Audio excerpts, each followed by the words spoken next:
Muy buenos días, soy el doctor Juan Arandia y hoy vamos a hacer un resumen de reagudización en insuficiencia cardíaca. La insuficiencia cardíaca aguda se define como la aparición de síntomas o signos de insuficiencia cardíaca, mientras que la reagudización se define como la aparición rápida o el empeoramiento de los signos o síntomas de insuficiencia cardíaca, que se puede deber principalmente a mala adherencia, síndrome coronario agudo, valvulopatía, taponamiento cardíaco, fallo terapéutico, hipertensión, infecciones. Cuando un paciente llega a urgencias, idealmente debemos hacer la estratificación de riesgo. Para esto vamos a usar el MOVEC y el ABC. ¿Qué significa MOVEC? Monitorización, oxigenación, vía periférica, electrocardiograma y toma de glicemia. Procedemos al ABC. A. Permeabilidad de la vía aérea. Debemos ver que no esté obstruida por ningún objeto. También podríamos ver el uso de paladar por parte del paciente. B. Ventilación o mecánica respiratoria.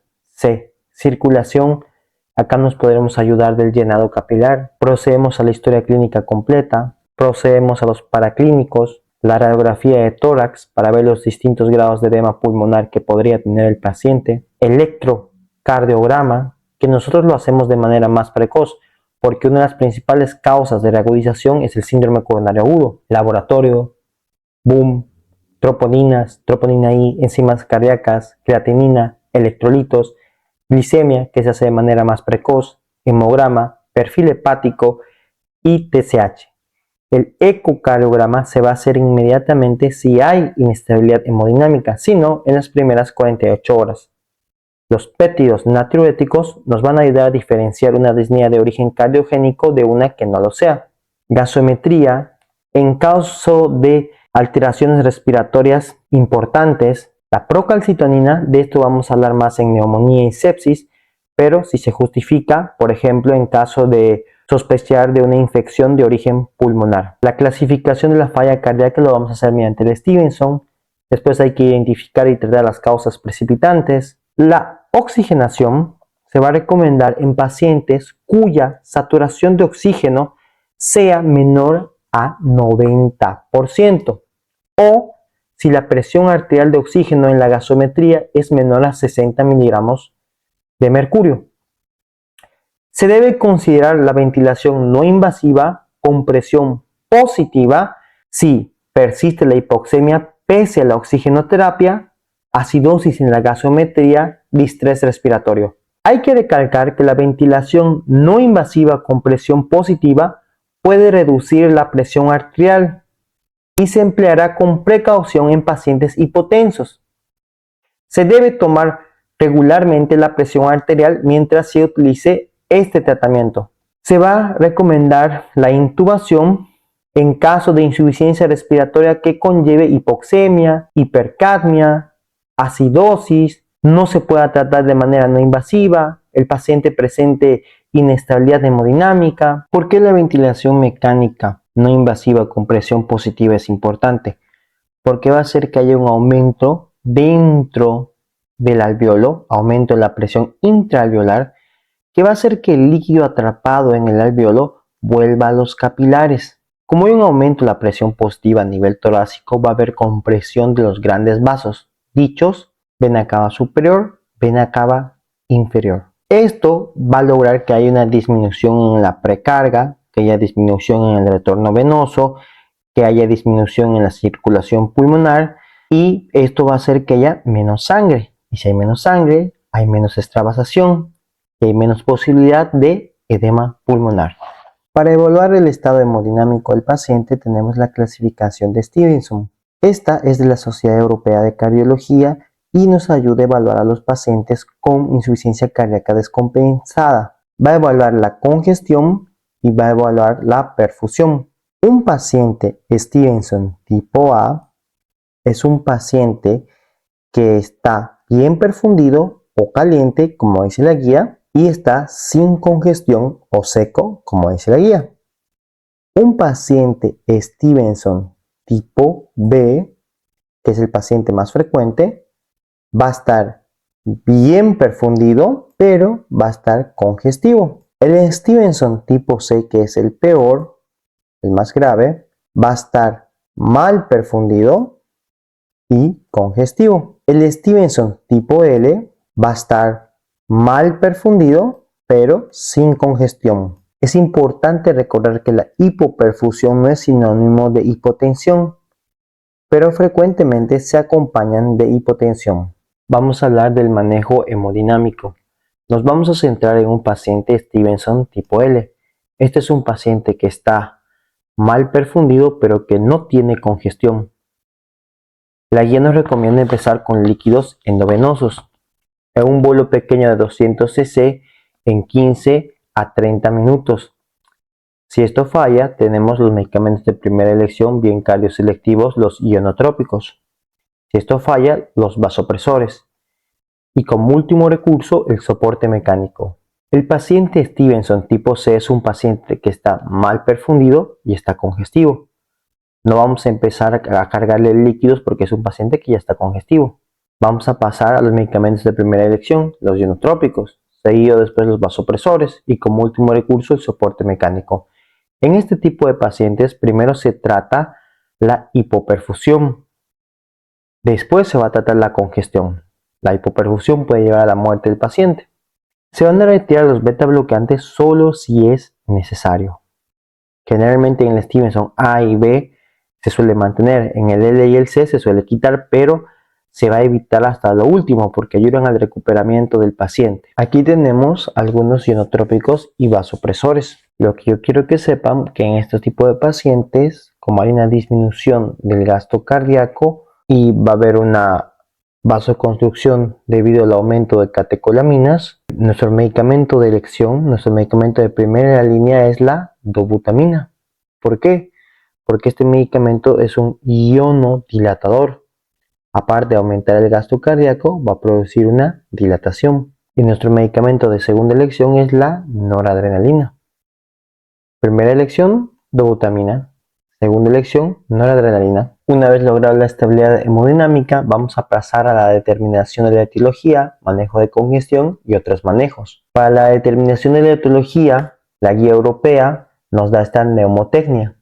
CHAMP, C de síndrome coronario agudo, H de emergencia hipertensiva, A de arritmia, M de causa mecánica aguda, P embolia pulmonar. Para el soporte mecánico vamos a saber lo básico porque esto es más que todo tema del internista. Vamos a ver que hay un soporte mecánico a corto plazo y a largo plazo. A corto plazo se va a usar para paciente con shock cardiogénico agudo.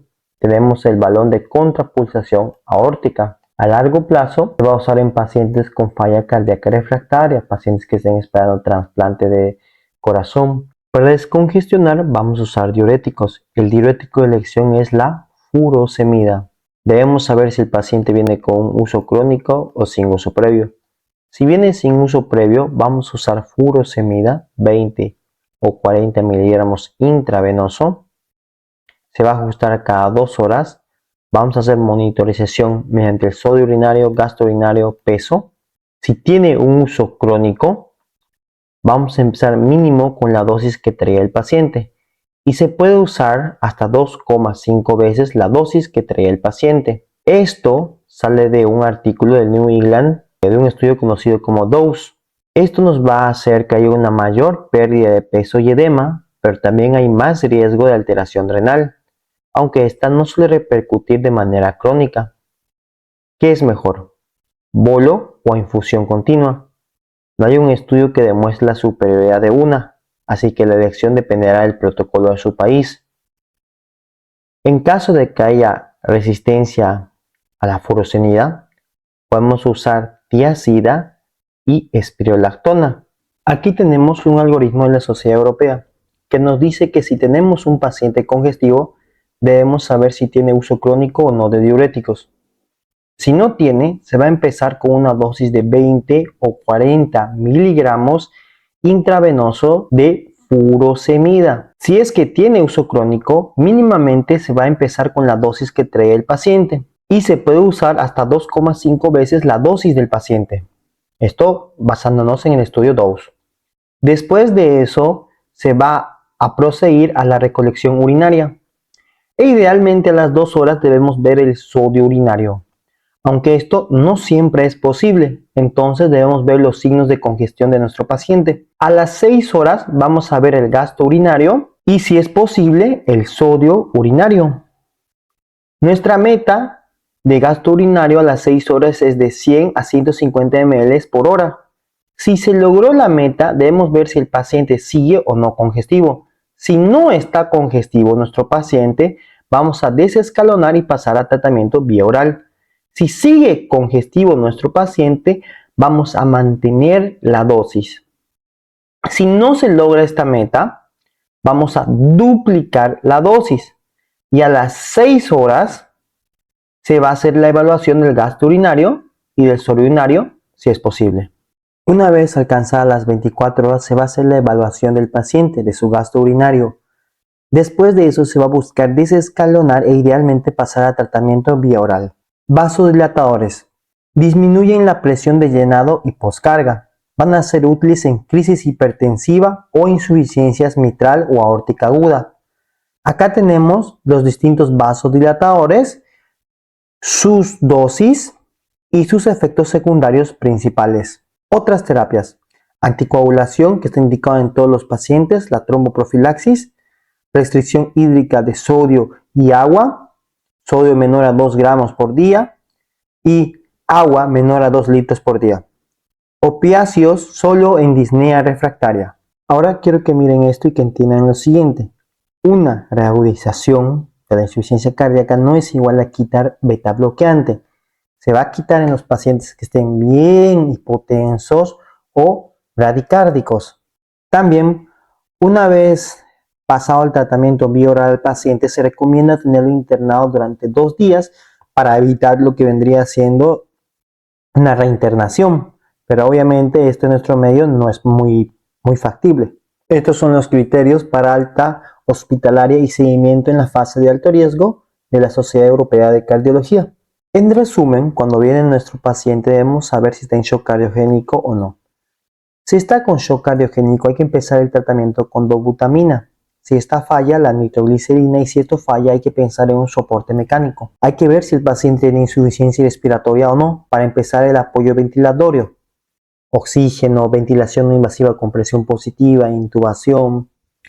Básicamente lo que hacemos es estabilizar al paciente. Después se va a pasar la identificación de la etiología con el CHAMP. Si se identifica, vamos a empezar de inicio inmediato el tratamiento específico. Si no se identifica, vamos a pasar al proceso diagnóstico para confirmar la insuficiencia cardíaca, evaluación clínica para seleccionar el tratamiento óptimo. Vamos a proceder a hacer la clasificación con el Stevenson para ver si el paciente está húmedo, seco, o mejor dicho, si está bien perfundido o si tiene congestión. Acá tenemos un paciente con congestión, pero que tiene buena perfusión. Estamos hablando de un Stevenson tipo B. Acá debemos ver si es del tipo vascular, donde hay retribución de fluidos y predomina la hipertensión. En ese caso vamos a usar vasodilatadores y diuréticos. O si es del tipo cardíaco, donde hay acumulación de fluidos, predomina la congestión, vamos a usar diuréticos, vasodilatadores.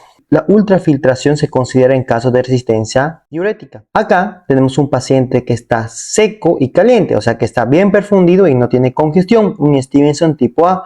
Acá vamos a empezar el ajuste del tratamiento oral. Acá tenemos un paciente que está seco, o sea que no tiene congestión, pero tiene hipoperfusión. Está hipoperfundido, hipovolémico.